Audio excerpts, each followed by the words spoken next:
কোরআন মজিদের একটা আয়াত এই মুহূর্তে মনে পড়ে। আল্লাহ তাআলা কোরআন মজিদের মধ্যে বলেন যে ইয়াউমা ইউকশাফু আন সাক ওয়া ইউদআউনা ইলা সুজুদ ফালা ইস্তাতিউন। কিয়ামতের দিন আল্লাহ তাআলা কিছু লোককে ডাক দিবেন, আল্লাহ মানুষকে ডাক দিবেন। আল্লাহু আকবার। আল্লাহ তার হাঁটু পর্যন্ত উন্মোচন করে দিবেন, তার হাঁটু পর্যন্ত আল্লাহ খুলে দিবেন। না জানি তখন ওখান থেকে কি পরিমাণ নূর বের হবে। আল্লাহ তখন ডাক দিয়ে বলবেন যে এবার তোমরা আমাকে সরাসরি সিজদা করো। কিন্তু আল্লাহ বলেন যে কিছু লোক এরকম আছে ফালা ইয়াস্তাতিউন, তারা সিজদা করতে পারবে না। সিজদা কারা করতে পারবে না? এই আয়াতের তাফসীরে রাসূলুল্লাহ সাল্লাল্লাহু আলাইহি ওয়াসাল্লাম বলেন, আন আবি সাঈদ আল-খুদরি রাদিয়াল্লাহু আনহু আন্নাহু قال قال رسول الله صلى الله عليه وسلم يكشف ربنا عن ساقه فيسجد له كل مؤمن ومؤمنة فيبقى كل من كان يسجد في الدنيا رياء وسمعة فيذهب ليسجد فيعود ظهره طبقا واحدا। হযরত আবু সাঈদ খুদরি রাদিয়াল্লাহু তাআলা আনহু বলেন, নবী সাল্লাল্লাহু আলাইহি ওয়াসাল্লাম বলেছেন, কিয়ামতের দিন আল্লাহ তাআলা তার হাঁটু পর্যন্ত খুলে দিবেন, উন্মোচন করে দিবেন। এরপর আল্লাহ ডাক দিয়ে বলবেন যে আমাকে সিজদা করো। ফায়াসজুদু কুল্লু মুমিনিন ওয়া মুমিনাহ, সকল মুমিন নারী পুরুষ সেদিন আল্লাহকে সরাসরি সিজদা করবে। কিন্তু নবী সাল্লাল্লাহু আলাইহি ওয়াসাল্লাম বলেন যে ফায়াবকা কুল্লু মান কানা ইয়াসজুদু ফিদ দুনিয়া রিয়াআন ওয়া সুমআ, ওই সমস্ত লোক, যে সমস্ত লোক দেখানোর উদ্দেশ্যে, মানুষকে দেখানোর উদ্দেশ্যে, আল্লাহকে খুশি করার জন্য না, মানুষের কাছে ভালো হওয়ার জন্য, ভালো সাজার জন্য দুনিয়াতে সিজদা দিত, নেক আমল করত, তারা সেই দিন আল্লাহকে সরাসরি সিজদা দিতে পারবে না। নবীজি সাল্লাল্লাহু আলাইহি ওয়াসাল্লাম বলেন যে ফায়াউদু যাহরুহু তামকান ওয়াহিদা, সেদিন তার পিঠ একটা তক্তার মতো হয়ে যাবে, যে চাইলেও সে সিজদা দিতে পারবে না। আমার পিঠের ব্যথা দেখে এই হাদিসটা মনে পড়লো, যে এই যে ঝুঁকতে পারতেছি না, আল্লাহ তাআলা শিক্ষা দিচ্ছেন সেদিন কিছু মানুষের পিঠ তক্তার মতো হয়ে যাবে। ওহো, আমরাও তো ইবাদত করি রিয়া দেখিয়ে। আল্লাহ তো চান বান্দা ওই কাজ না করুক যে কাজ করলে আল্লাহ নাখুশ হন, বান্দা ওই জায়গায় না যাক যে জায়গায় গেলে আল্লাহ মাওলা নাখুশ হন, অসন্তুষ্ট হন। ওই জিনিস না ধরুক যে জিনিস ধরলে মাওলা অসন্তুষ্ট হন। এরপর আমরা ওই কাজই করি, ওই জায়গাতেই যাই, ওই জিনিসই ধরি। আল্লাহ চান বান্দা ওই কথা না বলুক যে কথা বললে মাওলা অসন্তুষ্ট হন। এরপরে দেখা যায় আমরা ওই কথাই বলি, তাহলে প্রতিনিয়ত আমরা ধ্বংসের দিকে যাচ্ছি। উলামায়ে কেরাম লেখেন যে বান্দা ধ্বংসের দিকে যাওয়ার পিছনে মূল কারণ হলো তিন কারণে বান্দা ধ্বংসের দিকে যায়। এক নম্বর হলো আকলুল হারাম, হারাম খাওয়া, হারাম খাওয়ার কারণে বান্দা ধ্বংসের দিকে যায়। দুই নম্বর হলো আল জালিসুস সু, খারাপ বন্ধু, খারাপ আত্মীয়তা, এইসব কারণে বান্দা ধ্বংসের দিকে যায়। আর তিন নম্বর হলো গোপন গুনাহ, বান্দা যে গুনাহ করে মনে করে যে আমাকে কেউ দেখে নাই। এই তিনটা কারণে বান্দা ধ্বংসের দিকে যায়। আমাদের কাছে তিনটাই বিদ্যমান, হারাম খানা, খারাপ বন্ধু, খারাপ সংস্পর্শ আর গোপন গুনাহ, এই তিনটাই আমাদের কাছে আছে। কোনো মানুষ যখন হারাম খায় তখন কমপক্ষে 8টা সমস্যা হয়। খাদ্য যদি হারাম হয় কমপক্ষে সমস্যা হয় 8টা। এক নম্বর সমস্যা হলো তার দোয়া কবুল হয় না। হাদিসে এসেছে রাসূলুল্লাহ সাল্লাল্লাহু আলাইহি ওয়াসাল্লাম বলেন, হযরত সাদ রাদিয়াল্লাহু তাআলা আনহুকে নবীজি বলতেছেন, ইয়া সাদ আতিব মাতআমাকা তাকুন মুস্তাজাবাত দাওয়াত, হে সাদ তুমি তোমার খাদ্যকে হালাল করো, খাদ্যকে হালাল যদি করো, এদিক থেকে তুমি হাত তুলবে, ওই দিক থেকে আল্লাহর সঙ্গে সঙ্গে কবুল করে নেবেন। নবী সাল্লাল্লাহু আলাইহি ওয়াসাল্লাম হাদিসের মধ্যে বলেছেন, লায়াতিয়ান্না আলান নাসি জামানুন, একটা সময় এমন আসবে মানুষ পরোয়া করবে না কোনখান থেকে সে ইনকাম করলো আর কোনখানে সে খরচ করলো। সেই জামানাটা এখন চলছে। হালাল হারামের কোনো তোয়াক্কা নাই। অনেক দিনদার শ্রেণীকে এরকম দেখা যায় যে আমাদের কাছে আসে মাসআলা জানার জন্য, তবে হারাম থেকে বাঁচার জন্য না, ঘুরিয়ে ফিরিয়ে কোনোভাবে হারাম খাওয়া যায় কিনা এটার জন্য আসে। হারাম খুব খারাপ জিনিস।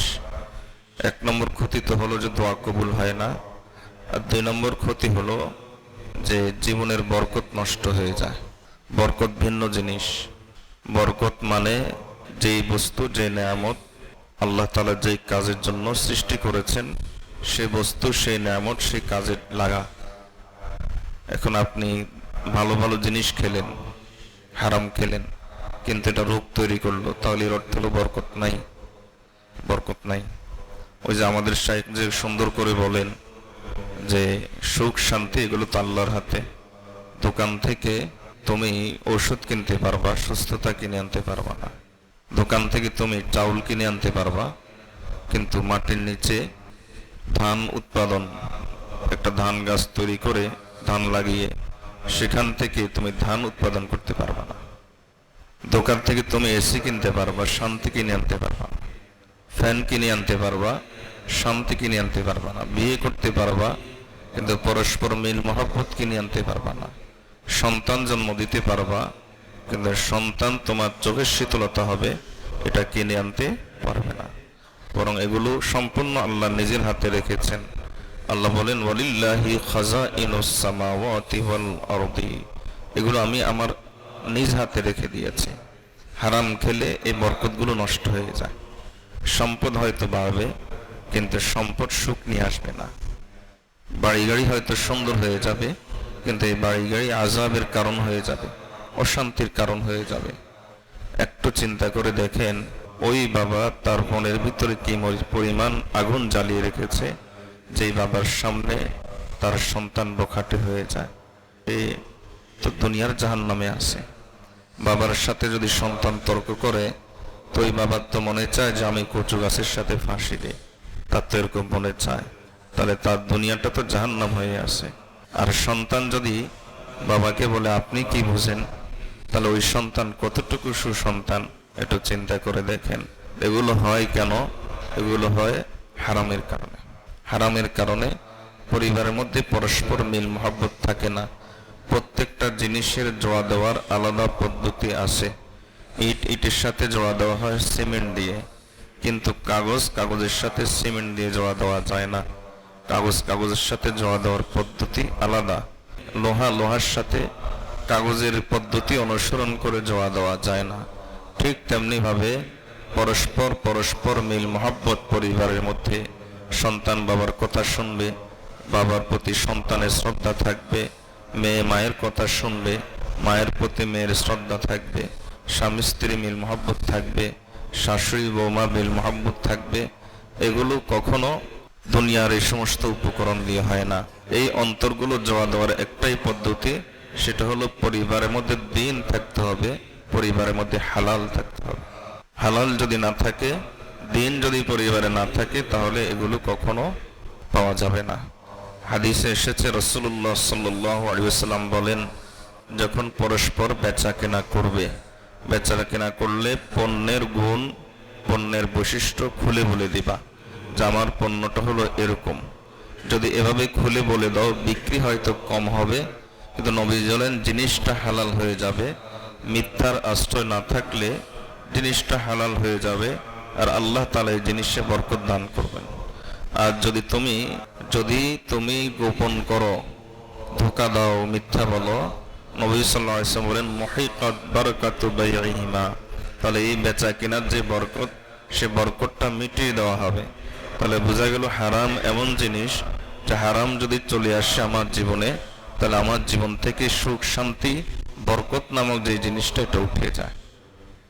আল্লাহ আমাদেরকে হারাম থেকে বেঁচে থাকার তৌফিক দান করো। হারামের আরেকটা ক্ষতি হলো আল খাসারাতু ওয়াল হালাক, হারামখোর কিয়ামতের দিন ধ্বংসের দিকে চলে যাবে। হাদিসের মধ্যে এসেছে রাসূলুল্লাহ সাল্লাল্লাহু আলাইহি ওয়াসাল্লাম বলেন, আল্লাহ তাআলা কিয়ামতের দিন সুদখোরকে বলবেন, খুসিলাহাকা লিল হারবি বিল্লাহ, অস্ত্র নাও, অস্ত্র নিয়ে আল্লাহর সাথে যুদ্ধ করো। এবার বলেন যে আমাদের মধ্যে বহু কম লোক আছে এরকম যে সুদের কারবারের সাথে যুক্ত না। সুদ যে এটা জঘন্য জিনিস আমরা ভুলেই গেছি, এটা যে জঘন্য জিনিস আমরা ভুলেই গেছি। আমি মাঝে মাঝে অনেক সময় শঙ্কিত হই। যেমন একটা বাস্তব কথা, সেটা হলো এই যে আমাদের যে সরকার এসেছে, আমরা নিজেরাও খুশি হয়েছি যে একটা স্বৈরাচারের পতন ঘটেছে, তো এসেছে। কিন্তু মনে মনে আমি বারবার শঙ্কিত হয়েছি যে একজন সুদখোরকে সাপোর্ট করছি কিনা, এই নিয়েও মনে মনে বারবার শঙ্কিত হয়েছি একজন সুদখোরকে সাপোর্ট করা হচ্ছে কিনা। কারণ এই লোক সমাজের রন্ধ্রে রন্ধ্রে, গ্রামে গঞ্জে সুদ ঢুকিয়েছে, মাইক্রো ক্রেডিটের নামে ঘরে ঘরে সুদ ঢুকিয়েছে এই লোক। না জানি এর কারণে আল্লাহ আমাদের উপর অসন্তুষ্ট হন কিনা। এজন্য খুব ভালো করে বুঝেন, হারাম হারামেই, সুদ সুদেই, ঘুষ ঘুষই, সেটা যেই করুক না কেন আল্লাহ তাআলার লানত সেটার সাথে থাকে, আল্লাহর রহমত সেটার সাথে থাকে না। হালাল হারাম, হারাম আর আল্লাহর রহমত কখনো একসাথ হয় না। যেমন 203 যেমন ভাবে একসাথে বসবাস করতে পারে না, ঠিক তেমনি ভাবে হারাম আর আল্লাহর রহমত একসাথে বসবাস করতে পারে না। হারামের আরেকটা সমস্যা হলো যে 4 নম্বর সমস্যা, হারাম যদি কেউ খায় তাহলে কিয়ামতের দিন সে আল্লাহর গজবের ভিতর থাকে। হাদিসের মধ্যে এসেছে রাসূলুল্লাহ সাল্লাল্লাহু আলাইহি ওয়াসাল্লাম বলেন, যে ব্যক্তি হারাম খাবে লাকিয়াল্লাহ ওয়া হুয়া আলাইহি গাদবান, কিয়ামতের দিন আল্লাহর সাথে সে এমন ভাবে সাক্ষাৎ করবে যে আল্লাহ তার উপর অসন্তুষ্ট থাকবেন। হারাম খেলে আরেকটা বড় সমস্যা হলো আল্লাহ, হারামখোরকে আল্লাহ তাআলা লানত করেন। যেমন রাসূলুল্লাহ সাল্লাল্লাহু আলাইহি ওয়াসাল্লাম বলেছেন, লা'নাল্লাহু আযজা ওয়া জাল্লা আর-রাশি ওয়াল মুরতাশি, যে ঘুষ খায়, ঘুষ দেয়, আল্লাহ তাকে লানত করেছেন। লা'নাল্লাহু আকিলার রিবা ওয়া মুকিলাহু, যে সুদ খায়, সুদ দেয়, আল্লাহ তাকে লানত করেছেন। তাহলে হারাম খেলে আল্লাহর লানত আসে। হারামের বয়ানটা সব পরিবেশে সবার সহ্য হয় না, অনেক দিনদার তার গায়েও লেগে যায়, কারণ হারামে অভ্যস্ত। হারামের সবচেয়ে বড় খতরনাক দিক হলো হারাম খেতে খেতে হারামকে হালাল মনে করে বসে, তারপরে ঈমান হারা হয়ে যায়। এটা হলো সবচেয়ে খতরনাক দিক। আমি বেশ কয়েক বছর আগে, মনে আছে, আর অন্তত 10-12 বছর আগে হবে, আমি এই মসজিদের মধ্যেই, এরপর থেকে আমি এ বিষয়ে কথা সরাসরি কম বলি। এই মসজিদের মধ্যেই সুদ সম্পর্কে আলোচনা করছিলাম, জুমার আলোচনায় সুদ সম্পর্কে আলোচনা করেছি, অথচ কোনো ব্যক্তির নামও নেওয়া হয়নি, কিছুই নেওয়া হয়নি, জাস্ট সুদ সম্পর্কে আলোচনা করেছি। মসজিদ থেকে, তখন বাসা ছিল আমার এইদিকে, এগুলিতে, তো মসজিদ থেকে বের হয়ে যাওয়ার সময় তখন একজন আরেকজনকে শুনিয়ে জোরে জোরে বলছে, উদ্দেশ্য হলো আমাকে শোনানো, হুজুর ওয়াজ পায় না, শুধু সুদের ওয়াজ পায়, আর কোনো ওয়াজ নাই, ওয়াজ পায় না, শুধু সুদের ওয়াজ করে, আর কোনো ওয়াজ নাই। এই যে তার কাছে এই যে ওয়াজটা খারাপ লাগলো, কেন খারাপ লাগলো? হারামখোর কখনো নেক কথা, নেক মজলিস সে সহ্য করে না। এজন্য দেখবেন আপনি এই যে এতাতি, যারা এতাতি ফিতনায় জড়িত, দেখবেন এদের অধিকাংশ হলো আগে সরকারি কর্মকর্তা ছিল, এখন এরপরে তাবলিগ করছে, এরপর এখন একটু ভালো হওয়ার চেষ্টা করছে, এদের অধিকাংশ এতাতি হয়ে গেছে। এর কারণ হলো হারামখোর। হারাম কখনো হকের সাথে চলতে পারে না। রাসূলুল্লাহ সাল্লাল্লাহু আলাইহি ওয়াসাল্লাম বলেন, হারামের আরেকটা বড় সমস্যা হলো আল আযাবু ফিল আখিরা, হারামখোরকে আল্লাহ তাআলা কিয়ামতের দিন আযাব দান করবেন, কবরও আযাব দিবেন। মেরাজের রাত্রে রাসূলুল্লাহ সাল্লাল্লাহু আলাইহি ওয়াসাল্লাম কিছু লোককে দেখেছেন, তাদের মাথায় পাথর দিয়ে আঘাত করা হচ্ছে, ফিনকি দিয়ে রক্ত বের হচ্ছে, এরপর আবার আঘাত মিলিয়ে যাচ্ছে, সুস্থ হয়ে যাচ্ছে। নবীজি জিজ্ঞেস করলেন যে, নবী সাল্লাল্লাহু আলাইহি ওয়াসাল্লাম জিবরাইল আলাইহিস সালামকে জিজ্ঞেস করলেন, এরা কারা? নবী সাল্লাল্লাহু আলাইহি সাল্লামকে তখন জিবরাইল আলাইহিস সালাম উত্তর দিলেন, এরা হলো সুদখোর। তাহলে হারাম এমন জিনিস, এর কারণে আখিরাতে আযাব ভোগ করতে হয়, শাস্তি ভোগ করতে হয়। রাসূলুল্লাহ সাল্লাল্লাহু আলাইহি সাল্লাম বলেছেন, হারামের কারণে তার সদকাও কবুল হয় না। হারাম খোর ব্যক্তি যদি সদকা করে, তার সদকা কবুল হয় না। এজন্য আমাদের ধ্বংসের একটা বড় কারণ হলো হারাম। আমাদের ধ্বংসের দ্বিতীয় কারণ হলো অসৎ সঙ্গ। অসৎ সঙ্গ, খারাপ বন্ধু, খারাপ সংস্পর্শ, অন্তত 10টা ক্ষতি। খারাপ সংস্পর্শে কমপক্ষে 10টা ক্ষতি। 1 নম্বর ক্ষতি হলো এই যে খারাপ সংস্পর্শের কারণে ওই যে যার সংস্পর্শে সে গ্রহণ করে, তার মধ্যে যে খারাপ দিকগুলো আছে, এগুলো ধীরে ধীরে এই ব্যক্তির মাঝে চলে আসে। অনেক সময় মানুষ একথা বলে, আমাদের সাথে অনেকেই এসে বলে যে হুজুর, আমার অমুক বন্ধু খারাপ, এখন তার সাথে আমি মেলামেশা করি তাকে দ্বীনের পথে আনার জন্য। খুব ভালো করে বুঝেন, খারাপ মানুষের জন্য ইসলামের শরিয়ার পন্থা হলো, পদ্ধতি হলো দাওয়াত, বন্ধুত্ব নয়। খারাপ মানুষের সঙ্গে ইসলামের শরিয়ার দিক নির্দেশনা হলো দাওয়াতি কাজ করব, তার সাথে প্রয়োজন অনুপাতে মিশব, প্রয়োজন শেষ, বাস, তার সাথে আমার আর সম্পর্ক নাই। বন্ধুত্ব নয়, আড্ডা নয়। এর কারণ হলো, বন্ধুত্বের কারণে আপনি তাকে ভালো বানাতেন পারবেন কিনা এর এক সরিষা দানা পরিমাণ নিশ্চয়তা নাই। কিন্তু আপনি যে খারাপ হয়ে যাবেন এই ব্যাপারে 99% আশঙ্কা আছে। 99% আশঙ্কা আছে। এজন্য অনেকেই বলে যে হিন্দু মেয়ের সাথে প্রেম করে, কি জন্য প্রেম করে? মুসলমান বানাবে। লানত তার উপর। সে মুসলমান হবে কিনা তা জানা নাই, কিন্তু তুমি যে ধীরে ধীরে হিন্দু হয়ে যাবা এতে কোনো সন্দেহ নাই। লানত তার উপর। এজন্য রাসূলুল্লাহ সাল্লাল্লাহু আলাইহি ওয়াসাল্লাম হাদিসের মধ্যে বলেছেন যে আর-রাজুলু আলা দীনি খালিলিহি ফালইয়ানজুর আহাদুকুম মান ইউখালিল। মানুষ তার বন্ধুর চরিত্রের উপর সে চলে। সুতরাং একজন ভালো মানুষ না খারাপ মানুষ এটা বোঝার একটা উপায় হলো, মাপকাঠি হলো, দেখবা যে তার চলাফেরা উঠা বসা কার সাথে। তাহার খারাপ মানুষের সাথে বন্ধুত্ব নয়, খারাপ মানুষের সাথে হলো দাওয়াত। তাকে আমি দাওয়াত দিব দ্বীনের প্রতি, এরপরে কাজ শেষ, তার থেকে আমি কেটে পড়ব। রাসূলুল্লাহ সাল্লাল্লাহু আলাইহি ওয়াসাল্লাম বলেছেন, লা তাসহাব মুমিনুন ইল্লা মুমিনান। মুমিন ছাড়া আর কারোর সঙ্গে বন্ধুত্ব গ্রহণ করতে পারে না।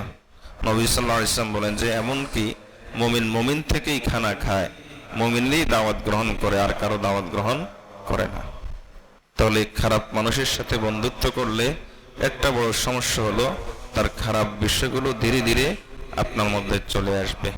2 নম্বর সমস্যা হলো যে যারা নেক মানুষ, ভালো মানুষ, আপনি চাইলেও না চাইলেও তাদের ব্যাপারে আপনার অন্তরে আস্তে আস্তে বদধারণা তৈরি হবে। এটা সে বদধারণা দিয়ে দেওয়া লাগবে না, অটোমেটিকলি তৈরি হবে। এজন্য দেখবেন সমাজের মধ্যে যারা সন্ত্রাসী টাইপের, অথবা ইফতেজার, সেই বিভিন্ন, আমাদের দেশে সবচাইতে বেশি খারাপ বানায় মানুষকে প্রচলিত রাজনীতি।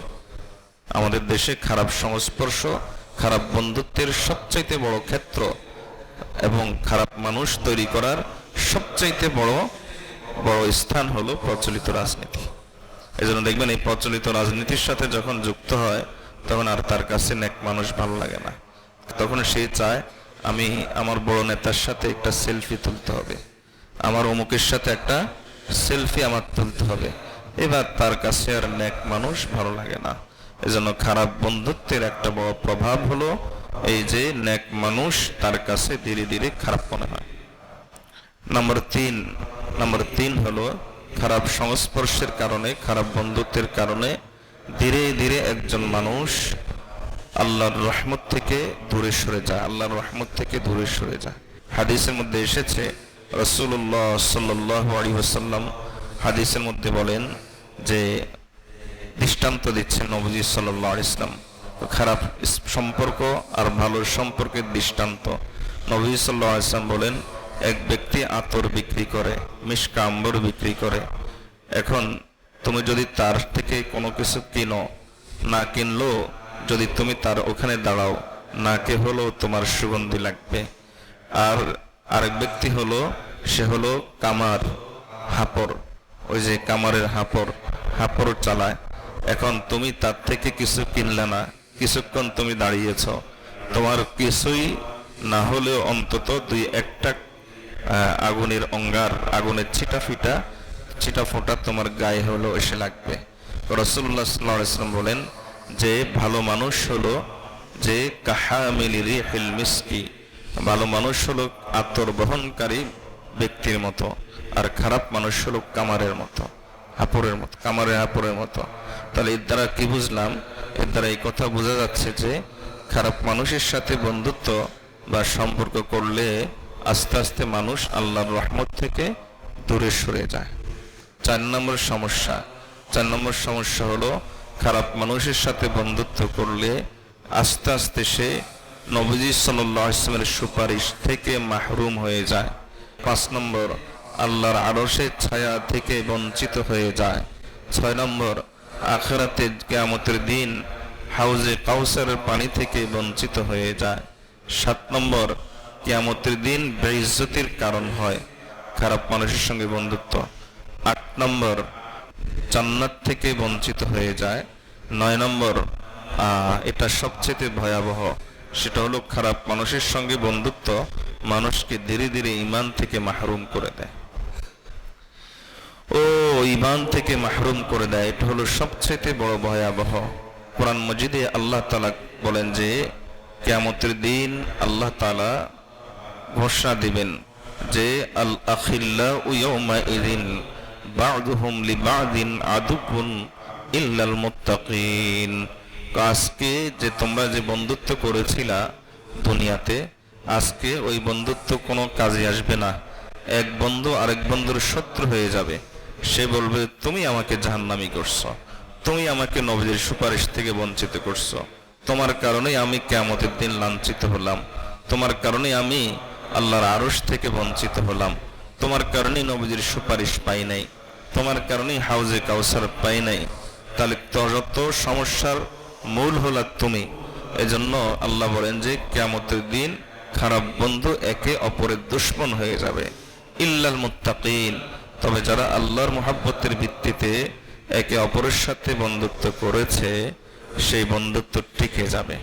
মনে রাখবেন যে আল্লাহর জন্য যদি কোনো সম্পর্ক হয়, ওই সম্পর্কের মাঝে যদি শয়তানের কারণে, ওয়াসওয়াসার কারণে, নফসের কারণে কখনো কোনো সমস্যা হয়ও, কিন্তু মওতের আগে হলেও সেই সম্পর্কটা আবার ঠিক হয়ে যায়।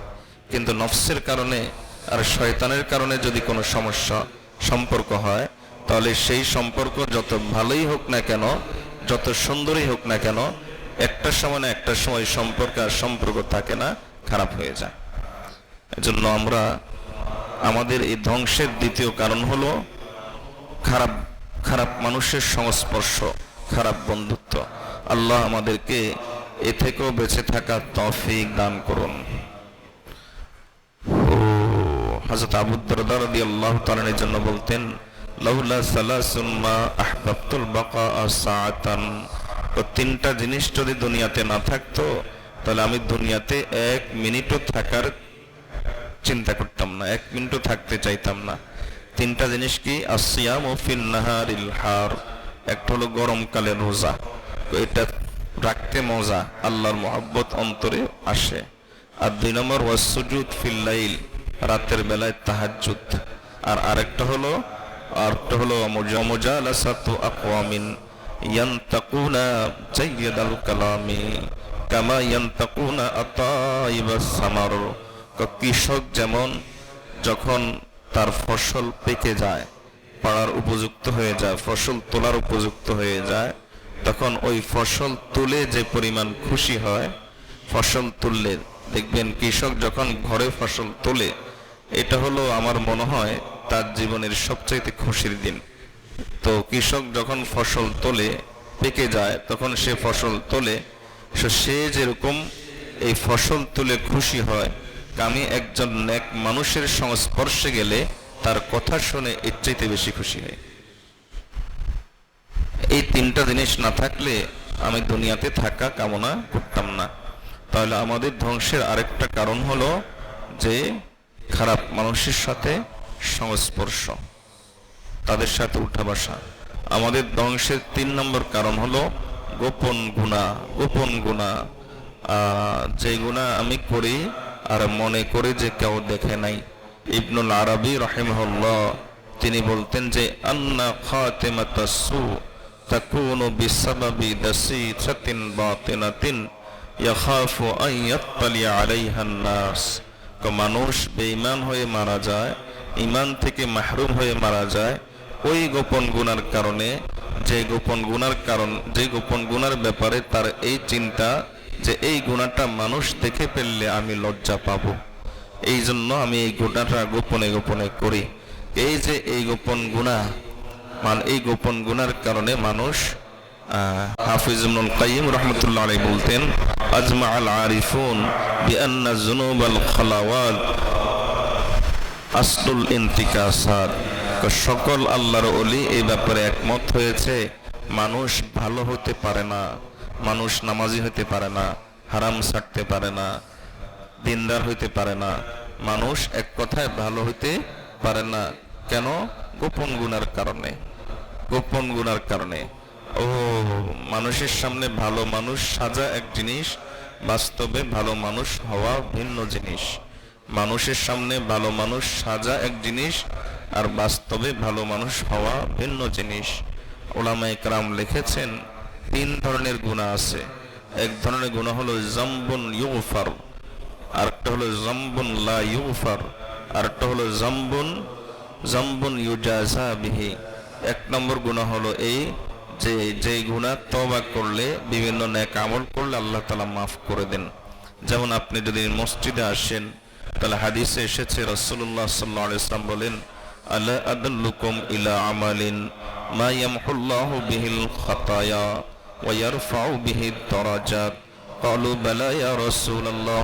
ক্বালা ইসবাগুল ওযুই ইনদাল মাকারি ওয়া কাসরাতুল খুতা ইলাল মাসাজিদ ওয়া ইনতিজারুস সালাতি বাদাস সালাহ। নবী সাল্লাল্লাহু আলাইহি ওয়াসাল্লাম বলেন যে মসজিদে তুমি বেশি বেশি করে যদি আসা যাওয়া করো, নামাজের জন্য যদি অপেক্ষা করো, তাহলে আল্লাহ তাআলা তোমার গুনাহগুলোকে মাফ করে দিবেন এবং আল্লাহ তাআলা তোমার আখিরাতে মর্যাদা বৃদ্ধি করে দিবেন। তাহলে কিছু গুনাহ আছে এমন যেগুলো বিভিন্ন নেক আমলের কারণে মাফ হয়, আর আরেক প্রকার গুনাহ আছে যামবুন লা ইউগফার। কিছু গুনাহ আছে যেগুলো মাফ হয় না, সেটা হলো শিরিক আর কুফরি। এটা আপনি তওবা ছাড়া মাফ হয় না। আরেক প্রকার গুনাহ আছে যামবুন ইউজাযা বিহি। কিছু গুনাহ আছে এমন ওই গুনার শাস্তি আল্লাহ তওবা না করলে দুনিয়াতেও দেন। উলামায়ে কেরাম লেখেন সেটা হলো গোপন গুনাহ। এজন্য হযরত আবু দারদা রাদিয়াল্লাহু তাআলা বলতেন, তুমি যদি রাতের অন্ধকারে 4 দেওয়ালের ভিতরে গুনাহ করো, কেউ তোমাকে দেখে নাই, তার দেওয়ালের ভিতরে তুমি গুনাহ করেছো, নেট ছিল, মোবাইল ছিল, কেউ তোমাকে দেখে নাই, তুমি গুনাহ করেছো, খারাপ জিনিস দেখেছো, চ্যাটিং করেছো, কেউ তোমাকে দেখে নাই, কিন্তু দিনের বেলায় তুমি এর প্রভাব এভাবে পাবা যে মানুষ তোমার ব্যাপারে খারাপ ধারণা পোষণ করবে, অথচ তোমার খারাপ কিছু সে দেখে নাই, অথচ তোমার খারাপ জিনিস সে দেখে নাই। মানুষের অন্তর থেকে তোমার মহব্বত ধীরে ধীরে উঠিয়ে নেওয়া হবে, অথচ মানুষ তোমার খারাপ জিনিস কিছুই দেখে নাই। তোমার প্রতি মহব্বত আর আগের তোমার প্রতি মহব্বত থাকবে না, থাকলেও আস্তে আস্তে কমতে থাকবে। কেন? ওই যে তোমার গোপন গুনার কারণে। আবু দারদা রাদিয়াল্লাহু তাআলা আরো বলেন, তুমি যদি 4 দেওয়ালের ভিতরে গুনাহ করো, জগতে কেউ দেখে নাই, কিন্তু একজন তো দেখেছেন। দিনের বেলায় তোমার অধীনস্থ যারা আছে, ওই অধীনস্থের মধ্যে তুমি গুনার প্রভাব দেখতে পাবা।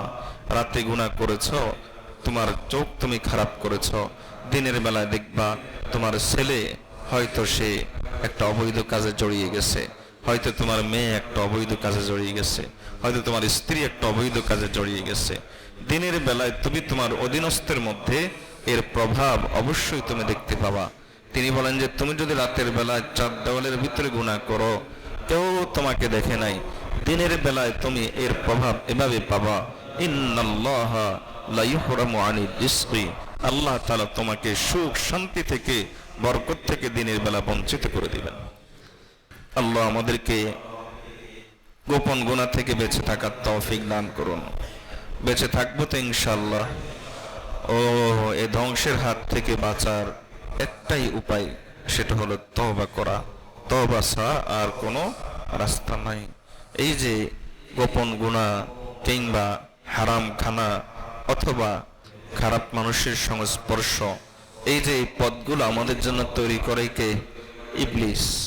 এই পথগুলো তৈরি করে কে? ইবলিস। ইবলিস সে আল্লাহর কাছে কসম করেছিল, আল্লাহকে বলেছিল, ওয়া ইজ্জাতিকা ইয়া রব, হে রব আপনার ইজ্জতের কসম, লা আবরাহু উগবি ইবাদাকা মা দামাত আরওয়াহুম ফি আজসাদিহিম, হে আল্লাহ আপনার ইজ্জতের কসম করে বলছি, আমি বনি আদমকে এভাবে ধ্বংসের দিকে নিয়ে যেতে থাকবো, নিতে থাকবো যতক্ষণ পর্যন্ত না তাদের দেহের ভিতরে রূহটা থাকে, ততক্ষণ পর্যন্ত আমি তাদেরকে এভাবে ধ্বংসের দিকে নিতেই থাকবো। নবী সাল্লাল্লাহু আলাইহি ওয়াসাল্লাম বলেন, প্লিজ আল্লাহর ইজ্জতের কসম করেছিল, অর্থাৎ কসম করেছিল একটা, আর আল্লাহ তাআলা ডাবল কসম করে বলেন, ওয়া ইজ্জতি ওয়া জালালি, ও ইবলিস তুমি তো আমার ইজ্জতের কসম করে কথা বলেছ যে বনি আদমের দেহের ভিতরে যতক্ষণ রূহ থাকে আমি ততক্ষণ তাদেরকে গোমরাহ করতে থাকবো।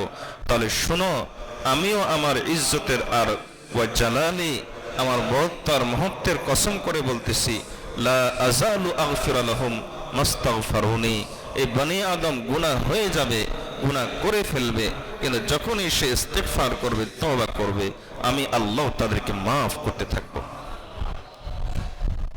তাহলে রাস্তা একটাই, সেটা হলো তওবা করা। রাস্তা একটাই, সেটা হলো ইস্তিগফার করা। যে সমস্ত জায়গায় গেলে তওবার কথা বেশি মনে ওঠে, ওই সমস্ত জায়গায় বেশি বেশি করে সময় দেওয়া। ইস্তিগফার, তওবা এমন এক কনসেপ্ট আলহামদুলিল্লাহ ইসলামের মধ্যে। আপনি হিন্দু ধর্মে দেখেন, হিন্দু ধর্মে কোনো ব্যক্তি যদি কোনো অপরাধ করে, তখন তাকে শেখানো হয় কি, এই অপরাধ থেকে মুক্তির কোনো রাস্তা নাই, একটাই রাস্তা, পরের জন্মে তোমাকে গরু ছাগল সাপ বিচ্ছু ইত্যাদি করে উঠানো হবে। অর্থাৎ তওবা নামক কোনো কনসেপ্ট হিন্দু ধর্মে নাই। আসমানেই যে সমস্ত এই ধর্মগুলো আছে সেগুলোতে তওবা নামক এই সুন্দর কনসেপ্ট আছে আলহামদুলিল্লাহ। ইহুদি খ্রিস্টান সে ধর্মগুলো তো আছে, কিন্তু তারা এটাকে বিকৃত করে ফেলেছে।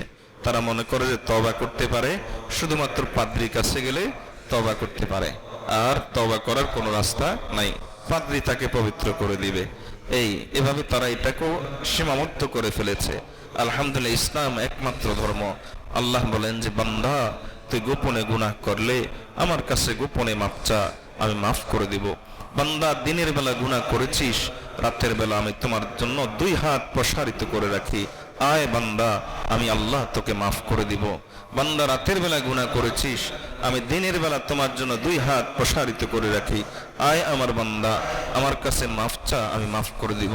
নবী সাল্লাল্লাহু আলাইহি ওয়াসাল্লাম বলেন, তওবার এই দরজাটা, তওবার এই আহ্বানটা বান্দার যতক্ষণ পর্যন্ত মৃত্যুর গড়গড়া শুরু হবে না, ততক্ষণ পর্যন্ত আল্লাহ বন্ধ করবেন না।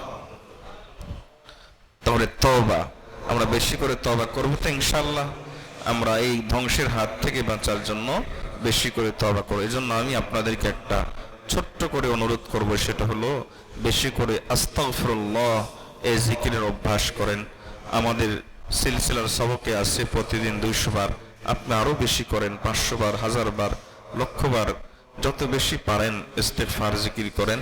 আস্তাগফিরুল্লাহ জিকির যদি করেন, তাহলে হযরত হাসান বসরি রহমাতুল্লাহ আলাইকে এক লোক জিজ্ঞেস করেছে, হযরত ব্যাপার কি, অমুক লোক ইস্তিগফার করতে পারে না, তওবা করতে পারে না কেন? তখন তিনি বলেন যে তওবা করতে পারে না এর কারণ হলো সে ইস্তিগফার করে না, মানে আস্তাগফিরুল্লাহ জিকির করে না। সুতরাং যে ব্যক্তি মান আকসারা ইস্তিগফারাহু, মান আকসারা ইস্তিগফারাহু, তিনি বলেন যে ব্যক্তি বেশি করে ইস্তিগফার করবে, আল্লাহ তাআলা তার জন্য তওবার দরজা বেশি বেশি করে খুলে দিবেন। এজন্য আমরা বেশি বেশি করে ইস্তিগফার করব তো ইনশাআল্লাহ। প্রতিদিন 2, 4, 500 বার ইস্তেগফার করার চেষ্টা করব। আল্লাহ যে কথাগুলো বলেছি আমাদের সকলকে এই কথাগুলোর উপর আমল করার তৌফিক দান করুন।